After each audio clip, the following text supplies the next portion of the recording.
Hey, this is Evan Marquez, dating coach for smart, strong, successful women, your personal trainer for love. Today we're talking about 3 ways you're afraid of commitment too. What? Aren't men the only ones who are afraid of commitment?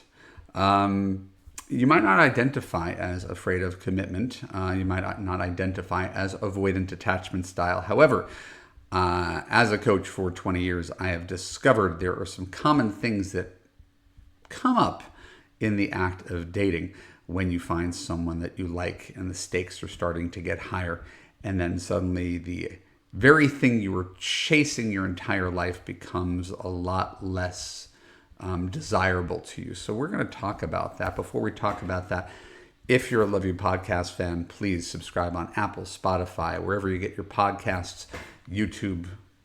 Give us comments, give us positive reviews. It's been a while since I've gotten a positive review, so I'm kind of craving it. I'll be honest with you. I need some positive affirmations. So here's the deal. These are just 3 different things that I came up with. It's not going to be the longest podcast of all time, but these are 3 things that I came up with that I see happen all the time with clients who hire a dating coach. Nobody hires a dating coach just to fuck around. People are here because they're serious about finding love. And then this kind of thing happens. So number 1, avoiding commitment conversations. So maybe you wouldn't call it afraid of commitment. Maybe you're afraid that he's afraid of commitment. But I've discovered that a lot of women are very afraid of having the conversation with the guy about what she wants and where this is going. It can come from a variety of places. It can come from the fear of appearing needy. It could be, I don't want to blow this thing up. I don't want to put too much pressure on this guy. The result of it is that you end up in what is known as a situationship. And that is something that is very easy to avoid. I'm thinking of a client very specifically right now. Maybe I'll talk about this in a future podcast. I don't want to ruin it, but she has been seeing a guy for 8-9 weeks. They've been hooking up, and this is exactly where she is. And she is just a little shaky on the idea of bringing things up. She gently brought it up to him, and he gently shot it down, and now she's in kind of no woman's land. So does she want to insist on commitment? Does she want him to be a boyfriend now? Does she even want marriage later? She's not entirely clear. And if she's not entirely clear, she's going to end up in situations that are not entirely clear. So if you find that you're avoiding commitment conversations, it might mean that you are actually afraid of commitment, or that you're afraid that he's afraid of commitment and you don't want to blow up the whole thing. I'm not going to say which one it is. It's possible that it's even both, right?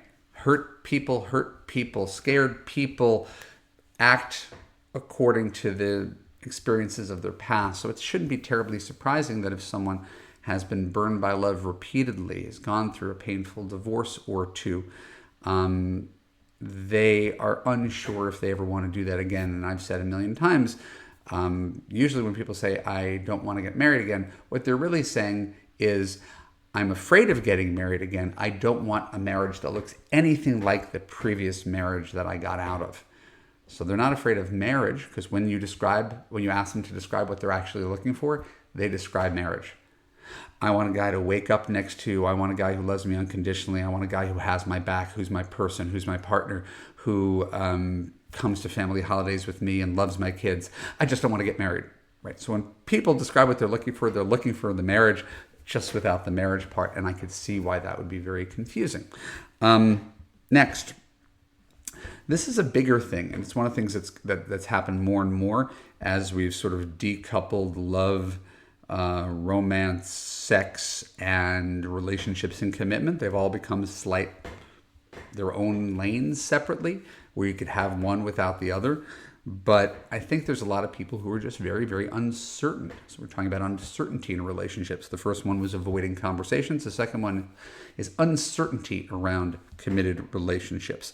So it's understandable if you've been in the trenches, right, where a marriage is kind of like a war when it goes bad. You got to the other side of it and you rebuilt your life and you're happy with your life. This describes most of my clients. My clients are not desperate, needy, miserable people. My clients are people who have it all together and realize something's missing. But then there's the X factor. If I have my work under control and my kids are out of the house and I have some money and I have my friend group and I got my pup and I do my yoga retreats and I have everything I want, right? Bringing in someone from the outside is a potential disruptive thing for a life that you've worked hard to find stability and establish.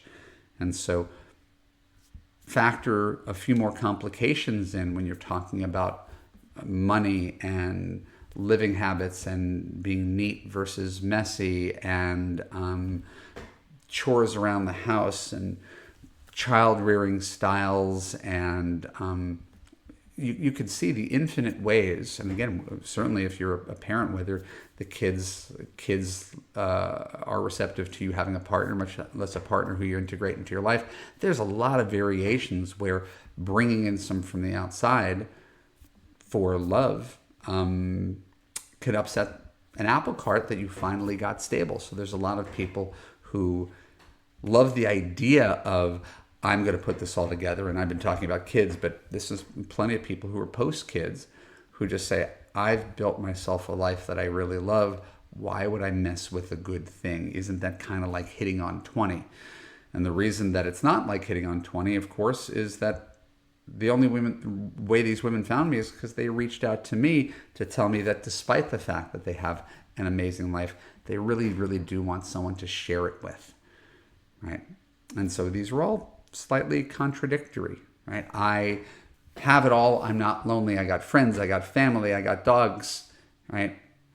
But I miss going out to dinner with a man. I miss a man's touch. I miss having someone to travel with other than my best girlfriend or my kids. I miss not being the third wheel. I miss going out as couples. These are normal things. And so it's entirely possible that you could be happy with yourself, have a good job, loved ones around you, still feel lonely, still feel disconnected, still feel that something is missing in your life and that you want more than that. And afraid that when you get it, it may be worse than the thing you had before because it's a new element. So that's a very real factor. And the one that I want to spend a little more time talking about today, sort of a combination of the two, I'm calling it mixed messaging. It probably could have been its own podcast. But the idea of mixed messaging is that we are all filled with contradictions. We're an abundance of contradictions. So if you're a middle-aged woman and you don't know what you want, well, congratulations, you're not alone. You want your freedom. You want to be able to do what you want. You're finally out from under the thumb of your husband. You want to travel. You might want to be in your own bed, not listening to some guy snore or hog the pillows. You don't want to find yourself stuck taking care of some other selfish guy. You don't want to be a nurse with a purse. You don't want to have to worry about seeing his kids or his family. You have enough with your own. And so now we're at a point where we want two contradictory things at the same time. That is mixed messages. You've got mixed messages in your head. So what this means is that A, you can't get too upset with men who are also feeling those exact same feelings that you are. After a bad marriage or two, they're leery of making the ultimate commitment again. To be angry at those guys who are on the fence would be somewhat hypocritical. Number two, it's hard to accomplish any goal if you don't exactly know what your goal is, right? And if you don't know what you want, you're more likely to get something that you don't want, right? I always use my Post-it note, right? Ask clients to outline what they want in the future, and usually they describe something resembling marriage, and I say, okay, it's my job to get you from here to here, right? But a lot of them aren't even sure if they want to get here. Maybe they want to go here. Well, we have to make a decision back early to figure out which path are you on. Do you want to be some guy's once a week girl? Do you want to be buried next to someone? Those are two different paths, and those are two different men. And so it gets very messy when you're trying to pursue anything, but aren't sure if you actually want the thing you're pursuing. That's what I'm trying to say. So saying that you never want to get married again is perfectly fine, and not wanting to be married again is perfectly fine. Again, there's no moral valence to this. There's no judgment. There is a concept of living apart together. I've got some Love U clients who do this. I'm thinking of one in particular, and she's got a boyfriend who's 6 hours away, and he drives to see her, and then they have a glorious weekend, and then she sends him back home. It's completely on. I guess he's fine with it, but it's an unusual relationship for someone who's in their late 60s, early 70s, but it works for them, and so be it. I just don't see too many examples of that. I see a lot more examples of women who want something that resembles a marriage, who are petrified of getting married, right? And so what do? If you're the person who's on the fence, you run around and your story is, I've been divorced. I never want that again. I don't want to get married again. So you go out into the world and the dating world and you declare, I don't want to get married again. You talk to men who declare they don't want to get married again. And what do you have is two people who've got 1 foot in and 1 foot out of a relationship, declaring it at the beginning. And so you position yourself as someone who's just carefree, just looking for something casual, you never say casual, I'm looking for a relationship, but I don't need the whole thing. And that might be true at the time you're saying it. And then a couple years later, when you're in love and he's really become an integral part of your life that you can't imagine yourself living without, and you're looking to take the next step, this is D on my list, you can't be terribly surprised to discover that the guy who said, I never want to get married, still doesn't want to get married. And you might have discovered over time that you do. In fact, you really do. You envy the couples that have more togetherness, more stability, that have a more integrated life, that live together, right? Not just travel together, have dinner together, make love together, go back to their separate apartments. You envy the people who have that. I'm not saying that you should, but a lot of people find themselves in this situation where they get themselves a boyfriend, and now they're looking for an escalation of that relationship into something more serious. And that is different than how you positioned yourself at the very beginning of the relationship as the person who says, I never want to get married again. And so I literally spoke to a client the other day who told me the story about how she, when we were talking about her regrets, she completely ignored that some guy, date 1, date 2, said he never wants to be in a serious relationship again after, whatever he's been through. And she ignored it, and she fell for him, and they dated, and they had a nice relationship. And then 18 months in, the whole thing imploded, which maybe she doesn't regret having done that. But during those 18 months, she could have been investing her time in a guy who does want to have a long-term relationship. And so these are the contradictions that we often sweep under the rug at the beginning of things. And so that's why when I work with clients, I'm not here to tell you what you want. I'm here to get you what you want. I'm here to enable what you want and show you the fastest path there. But it's really important to get clear on what you want so that you can get it, right? If your goal is to be a lawyer, you probably need to start studying for the LSATs and get yourself a summer internship the first year of law school. That's part of the path to get from point A to point Z. In this, if you don't want anything serious, you probably don't need a dating coach. You can just throw yourself online and, hook up with guys and get into situationships and enjoy the ride. And you've probably done some form of that.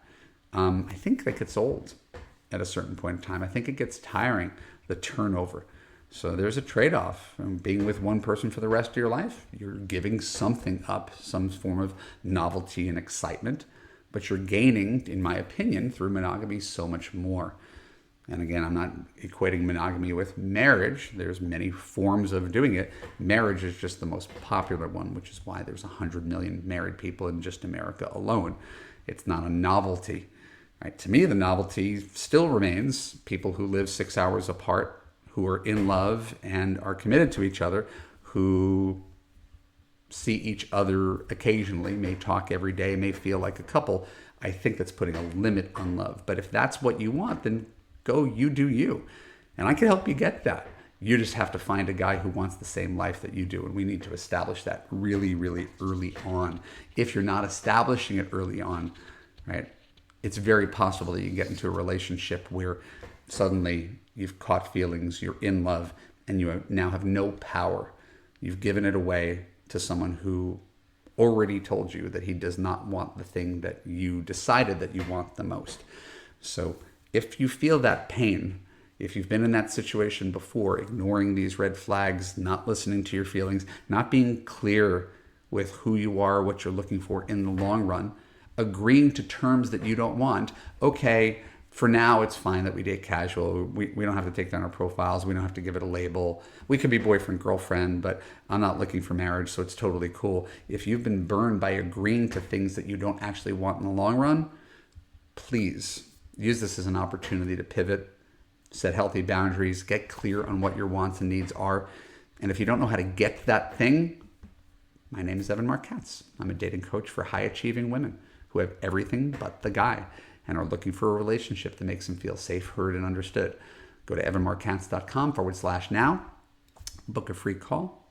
We'll talk, figure out what's going on in your love life, set you on a path, and get you the love that you deserve. Thank you so much for your time. I love you. I appreciate you. I thank you for listening to the Love You podcast. Please subscribe on Apple, Spotify, YouTube, wherever you get your podcasts. Please leave us a positive review. Please tell your friends. And please come back next week. I'll talk to you soon. Bye-bye.